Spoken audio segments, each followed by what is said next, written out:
Hello, this is the pre-laboratory introduction to the scientific method. And so what you should be looking at is our Canvas course. On the front page of our Canvas course, you'll see the lab Introduction to Scientific Inquiry.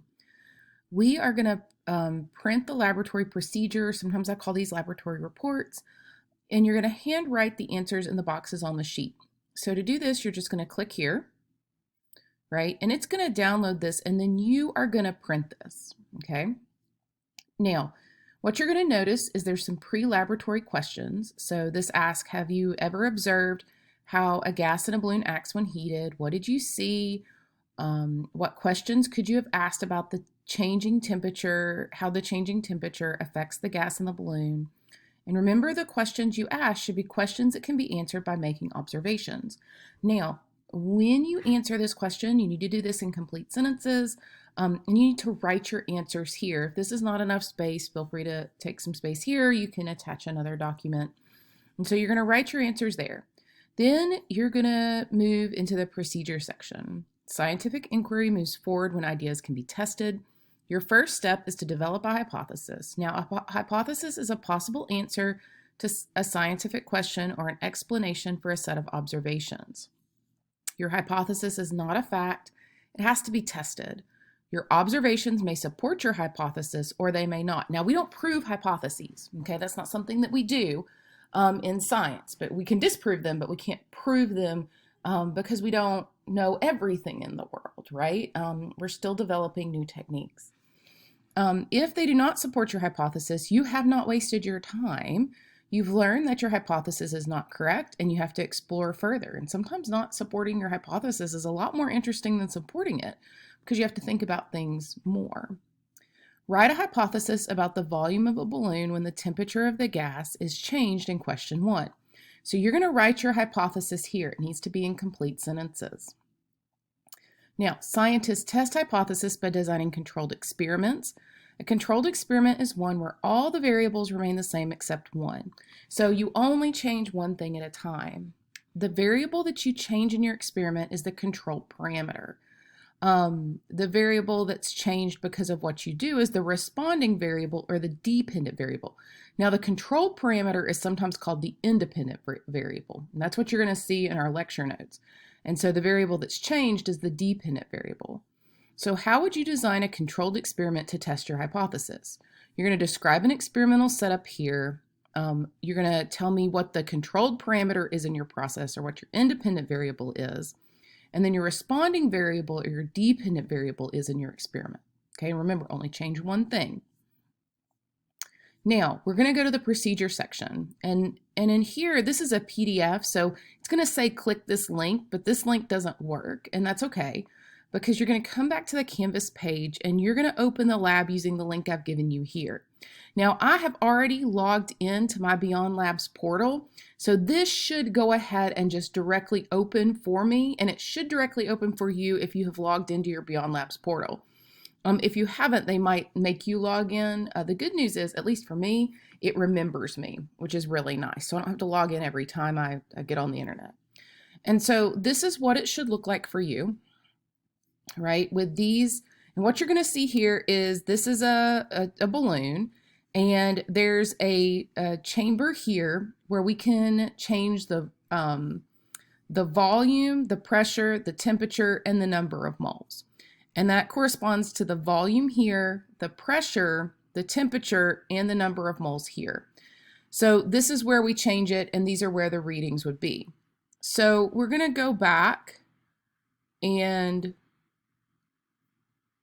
look at the Introduction to Scientific Inquiry, right? So the lab has loaded, and we just have double checked that our temperature is at 100, our pressure is at 101.3, and we have a volume of 1531, right? And we can see those readings right here.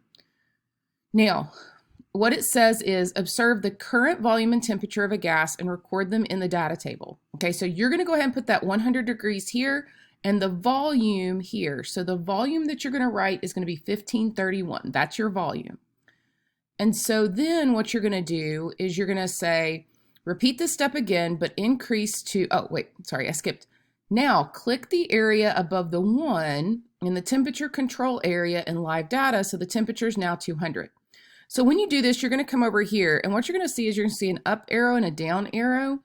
These will control this decimal place. We want to get this to 200 degrees, so we're going to come over here and we're just going to hit 1.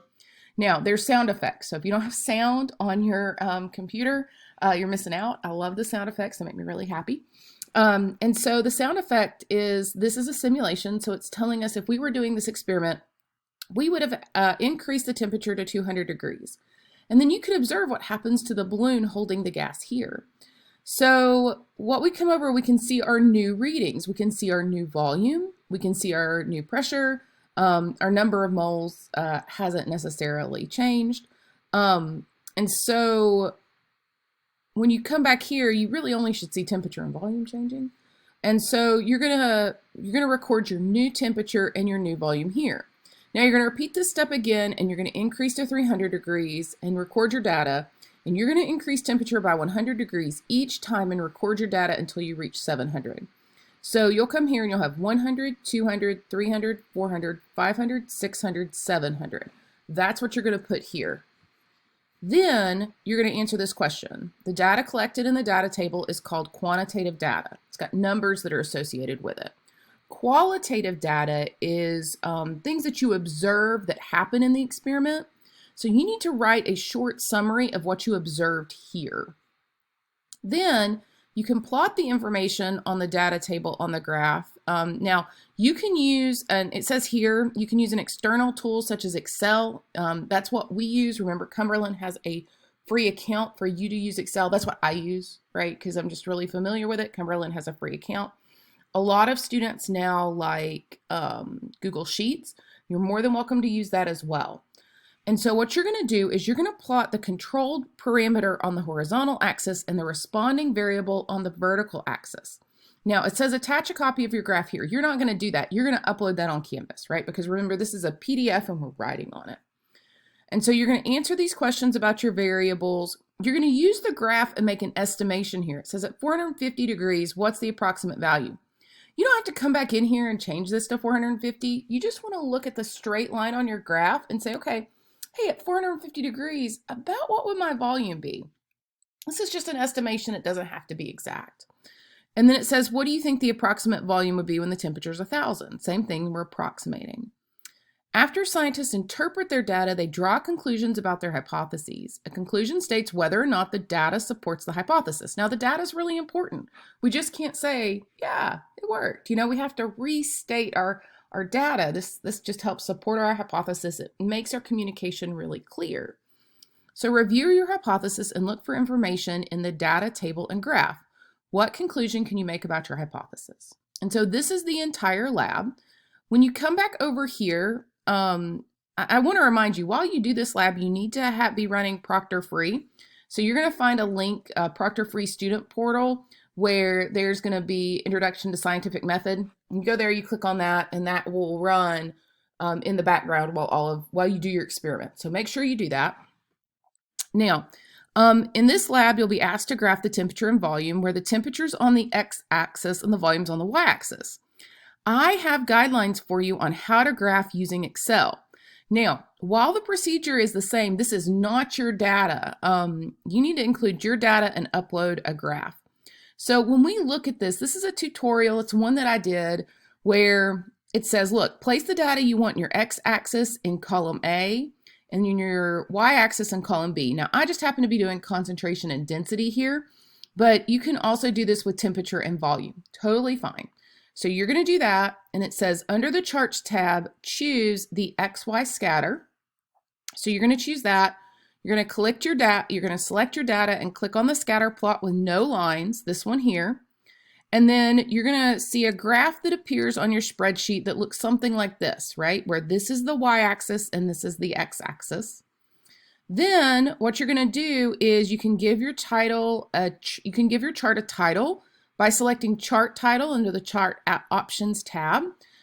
This is going to give us some sort of description about the graph. So when I did this, I graphed the concentration of salt water versus density. But what you're doing is you're graphing the temperature and the volume. And so you may say the relationship between temperature and volume, right? That may be a really good chart title, but you want a chart title when you do this. Then give your horizontal, you need to give your name to your horizontal and vertical axis. And so you're gonna do that under chart options. You're gonna put, whether it's your temperature or your volume, here and here, you're gonna use parentheses, and then you're gonna put your unit there. And that's the appropriate way to communicate our data. Then you're gonna add a trend line, and you can right click on the data point and select add trend line. Now, when you do this, you want to display the equation on the chart and display the R squared chart on the value. Now, the equation is going to be a y equals mx plus b, which is something that we see in math a lot of times. But the R squared is going to tell you how close your points are to the line. An R squared that's closer to 1 is better data generally. And when I say better data, I'm saying, look, it means that those values are closer to the line. It's closer to what's predicted. If your R square is, and the largest R square we can have is 0.99. Now, if your R square is like 0.01, something's probably gone wrong. That means your points are really wonky and way off, right? And you should not have this in this experiment. You should be pretty close to 1, right? That's what you should see. So if you don't, that's a really good indication that something has gone wonky, and please email me and we will work on it together. So now you'll display the equation. You'll also have R squared. I don't know why it didn't come over here, but it didn't, but you'll have R squared on there. And this is what you will upload to Canvas for me. So when we go back, and now I'm going to get out of this. You can download this if you want. I'm just kind of sitting here in Canvas, so I'm going to get out of it. So when we come back here, once the lab is complete, scanner, take a picture of the pages and upload them. Here's kind of a funky thing about Canvas. If they are .hex files, which are files that you've taken if you have an Apple phone, right? These cannot be read when uploaded. So please don't do that. You need to upload the completed lab and the graph. You can do this as a PDF. There are a lot of kind of online free scanners. It's okay if there's a watermark on it. But you could also change that .hex to a JPEG or another kind of file there.